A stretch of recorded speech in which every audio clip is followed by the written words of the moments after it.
Magandang umaga po sa inyong lahat. Para po sa ating mga Pilipino, may mga sadyang brands ng produkto ang tumatak na sa ating isip. Limbawa, maraming mga bumibili sa tindahan, pag sabon, automatic, Safeguard.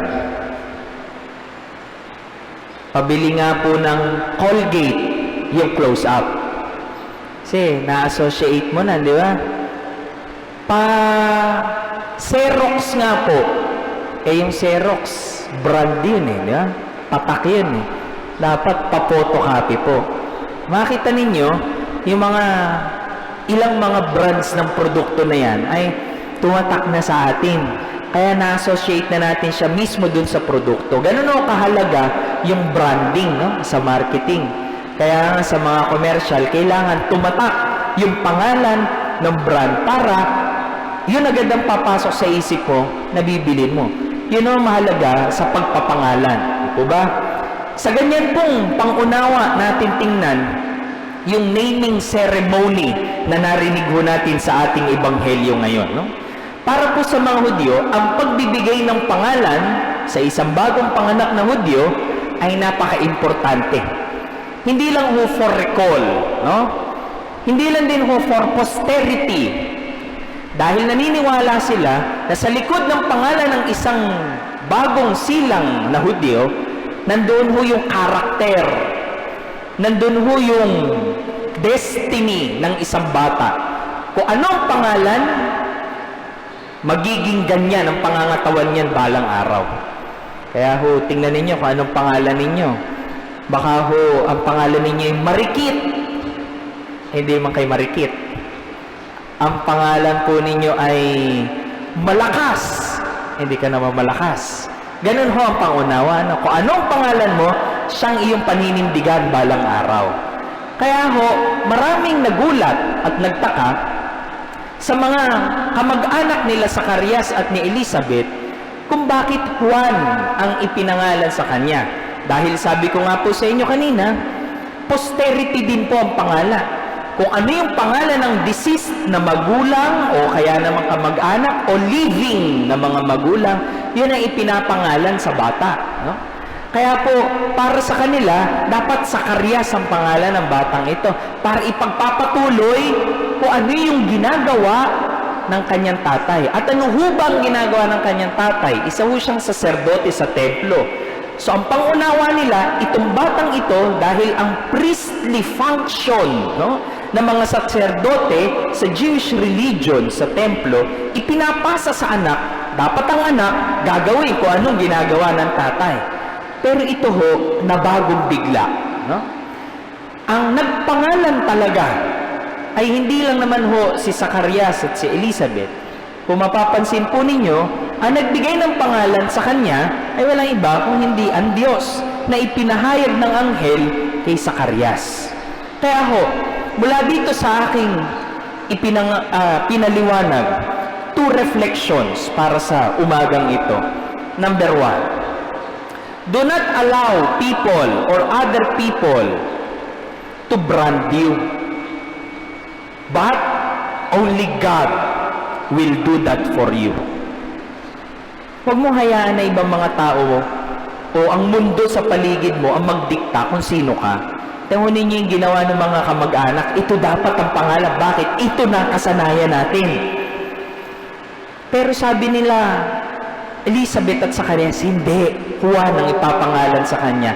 Hindi dahil yung magulang din na nagpangalan, kundi Diyos ang nagbigay ng pangalan na yan.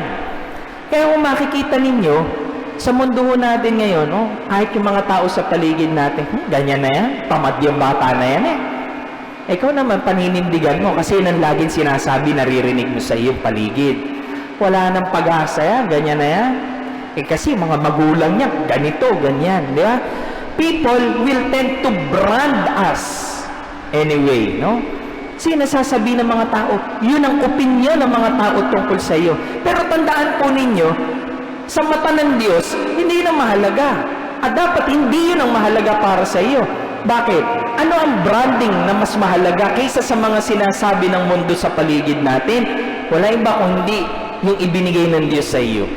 At ano ho yung brand na ibinigay ng Diyos sa atin? Ikaw, katangi-tangi kang Kristiyano. Kaya nga nung bininyagan ka, pangalan mo at pangalan ng Diyos, pinagsama. Yun ang tatak mo. Halimbawa, ang pangalan mo ay Pedro. Pedro, binibinyagan kita sa ngalan ng Ama at ng Anak at ng Espiritu Santo. Pinagsama ang pangalan mo. Yun ang tatak mo. Kaya ho, ano ang karakter, no, ng isang Kristiyano? He or she should be a man or woman of integrity. Yan ho ang pinakamagandang description kung ano ang uri ng isang Kristiyano. Yan ang salitang integrity. Sa Tagalog po, sa Filipino, meron hong katumbas yan. No? Ano hong Tagalog ng integrity? Hindi ho integridad, ha? Meron hong ginagamit na Tagalog sa integrity. Katapatan. Katapatan. No? Yan yung ipaliwanag ko sa inyo yung Christian integrity sa salitang katapatan. Pag humarap kayo sa salamin, yun ho bang image ninyo, katapat ninyo? Di po ba, no? Katapat nyo. Abay, pag hindi ho ninyo katapat, humarap kayo sa salamin, tumawag kayo ng pare. Magpatingin kayo sa doktor. Kasi dapat, pag tumingin kayo sa salamin, katapat nyo yung inyong image. Di po ba, no? Sa Bible ba? Ano ang description sa nilikha ng Diyos? He or she is an image and likeness of God. Kawangis ng Diyos. Ibig sabihin, tayo pala'y katapatan ng Diyos. Ang isang Kristiyano, kapag ka ginagawa kung anong ginagawa ng Diyos na ipinahayag ni Kristo Jesus, tumatapat ka pala sa Diyos. Mas nagiging ikaw kapag ginagawa mo ang ginagawa ng Diyos. Pag tinaas ng Diyos ang kamay niya, dapat tumataas din ang kamay mo. Si Jesus, kapag naglingkod, dapat naglilingkod ka rin pala. Si Jesus nagpatawad, dapat nagpapatawad ka rin pala. Si Jesus nagpapasensya, umuunawa. Dapat pala ganun din ang ginagawa natin. Ano ho ang tawag? Kapag ka hindi ka tumatapat sa Diyos, yun ho yung kasalanan. Pag gumagawa tayo ng kasalanan, hindi ka tumatapat sa Diyos. Lumilihis tayo sa Panginoon. At kapag ganun ang ginagawa natin, we are not being true to ourselves. Yun na yung hinahayaan mo, ang mundo ang magdikta sa iyo. Anong ibig sabihin nun? Bisyo, masasamang ugali, panluloko sa kapwa, kasakiman. Pagka hinayaan mo na yung lahat ng iyon ang magdikta sa iyo, unti-unti humihiwalay ka sa Diyos, hindi ka na tumatapat. Ibig sabihin, hindi ka na nagiging katapatan ng Diyos. Kaya, don't allow others to brand you. Pinapaalala sa atin ng ating ebanghelyo ngayon. Ikaw ay kawangis ng Diyos. Yan ang katangi-tanging tatak na dapat mahalaga sa bawat isa sa atin. Second reflection. Remember, in God, it is never too late. Sa Diyos, hindi pa huli ang lahat. Anong ibig ko pong sabihin? Tingnan niyo si Zacarias, di ba? Breaking point sa kanya ito eh. Bakit? Nung nagpakita sa kanya anghel, nagduda siya eh, di ba?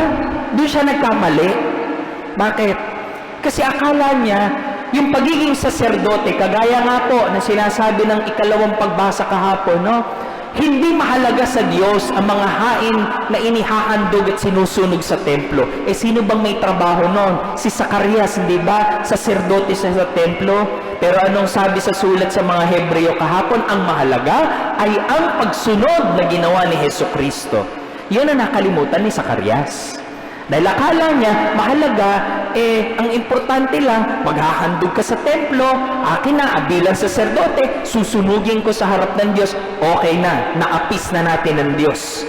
Pero hindi Ang nakalimutan ni Zacarias ay ang pagsunod sa kalooban ng Diyos. Pero, kahit na ho siya'y naparusahan, dahil siya'y nagkamali, tumigil ba ang Diyos sa kanya para bigyan siya ng opportunity o ng chance? Hindi. Bakit? Etong gospel natin na ito, anong ginawa? Last chance niya yun. Tinanong siya ng mga kamag-anak, o sige, sabi ni Elizabeth, Juan daw ang pangalan. Ikaw, anong pangalan ng bata? Naalala niya, iyon ang sinabi ng anghel sa kanya. Kaya nung sinulat niya, Juan ang kanyang pangalan. Di ba anong nangyari? Nakapagsalita siyang muli at nakapagpuri sa Diyos.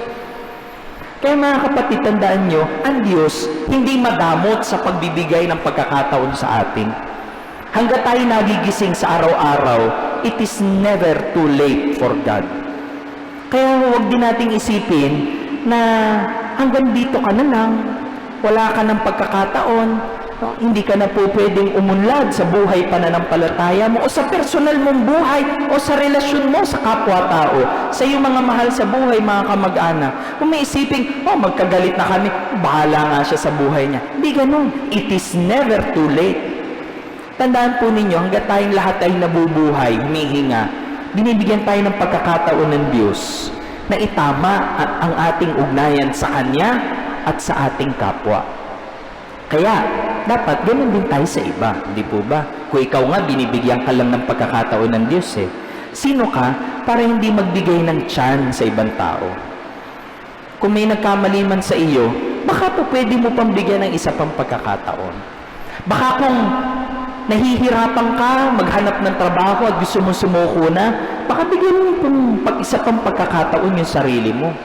Baka yung mga estudyante dito gusto mo nang sumuko dahil bumagsak ka sa iyong exam. Bigyan mo pagkakataon yung sarili mo na bumawi pa ng isang beses. Tandaan mo ninyo, in God, basta na kay Jesus tayo, hindi pa huli ang lahat. Mga kapatid, paalala ko sa atin ang storya ng mag-asawang Elizabeth at ni Zacarias. Parang akala natin napaka-remote, no? Malayo yung kanilang storya. Kasi nga, mga magulang sila ni Juan Bautista, isang propeta. Biblical characters, pero hindi Yung storya ni Elizabeth at ni Zacarias at ni Juan Bautista ay storya nating lahat.